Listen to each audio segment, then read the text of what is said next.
Le soleil prolongé sur la cime des tentes, ses obliques rayons, ses flammes éclatantes, ces larges traces d'or qu'il laisse dans les airs lorsqu'en un lit de sable il se couche au désert. La pourpre et l'or semblaient revêtir la campagne. Du stérile Nebo gravissant la montagne, Moïse, homme de Dieu, s'arrête et sans orgueil, sur le vaste horizon, promène un long coup d'œil. Il voit d'abord Phasga que des figuiers entourent, puis, au-delà des monts que ses regards parcourent, s'étend tout Galaad, Éphraïm, Manassé, dont le pays fertile à sa droite est placé. Vers le midi, Juda, grand et stérile étale ses sables où s'endort la mer occidentale. Plus loin, dans un vallon que le soir a pâli, couronné d'oliviers, se montre Nephtali. Dans les plaines de fleurs magnifiques et calmes, Jéricho s'aperçoit, c'est la ville des palmes. Et prolongeant ses bois, des plaines de Phogor, le lentisque touffu s'étend jusqu'à ses gores. Il voit tout Canaan et la terre promise où sa tombe, il le sait, ne sera point admise. Il voit, sur les Hébreux, étend sa grande main, puis, vers le haut du mont, il reprend son chemin. Or, des champs de Moab, couvrant la vaste enceinte, pressés au large pied de la montagne sainte, les enfants d'Israël s'agitaient au vallon, comme les blés épais qu'agite l'Aquilon. Dès l'heure où la rosée humecte l'or des sables et balance sa perle au sommet des érables, prophète centenaire, environné d'honneur, Moïse était parti pour trouver le Seigneur. On le suivait des yeux aux flammes de sa tête, et lorsque du grand mont il atteignit le faîte, lorsque son front perça le nuage de Dieu qui couronnait d'éclairs la cime du haut lieu, l'encens brûla partout sur les autels de pierre, et 600 000 Hébreux, courbés dans la poussière, à l'ombre du parfum par le soleil doré, chantèrent d'une voix le cantique sacré. Et les fils de Lévi, s'élevant sur la foule, tels qu'à bois de cyprès sur le sable qui roule, du peuple avec la harpe, accompagnant les voix, dirigés vers le ciel, l'hymne du roi des rois. Et debout devant Dieu, Moïse ayant pris place dans le nuage obscur, lui parlait face à face. Il disait au Seigneur, « Ne finirai-je pas? Où voulez-vous encore que je porte mes pas? Je vivrai donc toujours puissant et solitaire? Laissez-moi m'endormir du sommeil de la terre. Que vous ai-je donc fait pour être votre élu? J'ai conduit votre peuple où vous avez voulu.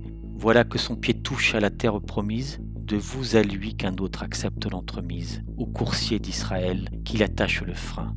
Je lui lègue mon livre et la verge des reins. Pourquoi vous fallut-il tarir mes espérances, ne pas me laisser homme avec mes ignorances, puisque du mont Horeb jusqu'au mont Nebo, je n'ai pas pu trouver le lieu de mon tombeau. Hélas, moi avait fait sage parmi les sages, mon doigt du peuple errant a guidé les passages, j'ai fait pleuvoir le feu sur la tête des rois, l'avenir à genoux adorera mes lois. Des tombes des humains j'ouvre la plus antique, la mort retrouve à ma voix une voix prophétique. Je suis très grand, mes pieds sont sur les nations, ma main fait et défait les générations. Hélas, je suis Seigneur puissant et solitaire, laissez-moi m'endormir du sommeil de la terre. Hélas, je sais aussi tous les secrets des cieux, et vous m'avez prêté la force de vos yeux. Je commande à la nuit de déchirer ses voiles, ma bouche par leur nom a compté les étoiles, et dès qu'au firmament mon geste l'appela, chacune s'est hâtée en disant « Me voilà ». J'impose mes deux mains sur le front des nuages, pour tarir dans leurs flancs la source des orages. J'engloutis les cités sous le sable mouvant, je renverse les monts sous les ailes des vents. Mon pied infatigable est plus fort que l'espace, le fleuve aux grandes eaux se range quand je passe, et la voix de la mer se tait devant ma voix. Lorsque mon peuple souffre ou qu'il lui faut des lois, j'élève mes regards, votre esprit me visite. La terre alors chancelle et le soleil hésite. Vos anges sont jaloux et m'admirent entre eux, et cependant, Seigneur, je ne suis pas heureux. Vous m'avez fait vieillir puissant et solitaire.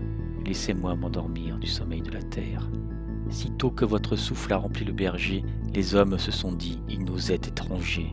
Et leurs yeux se baissaient devant mes yeux de flamme, car ils venaient hélas d'y voir plus que mon âme. J'ai vu l'amour s'éteindre et l'amitié tarir, les vierges se voilaient et craignaient de mourir. M'enveloppant alors de la colonne noire, j'ai marché devant vous, triste et seul dans ma gloire. Et j'ai dit dans mon cœur, que vouloir à présent? Pour dormir sur un sein, mon front est trop pesant. Ma main laisse l'effroi sur la main qu'elle touche, l'orage est dans ma voix, l'éclair est sur ma bouche. Aussi, loin de m'aimer, voilà qu'ils tremblent tous, et quand j'ouvre les bras, on tombe à mes genoux. Ô Seigneur, j'ai vécu puissant et solitaire, laissez-moi m'endormir du sommeil de la terre. Or, le peuple attendait, et craignant son courroux, priait sans regarder le monde du Dieu jaloux. Car s'il levait les yeux, les flancs noirs du nuage roulaient et redoublaient les foudres de l'orage. Et le feu des éclairs, aveuglant les regards, enchaînait tous les fronts courbés de toutes parts. Bientôt le haut du mont reparut sans Moïse. Il fut pleuré. Marchant vers la terre promise, Josué s'avançait, pensif et pâlissant, car il était déjà l'élu du Tout-Puissant.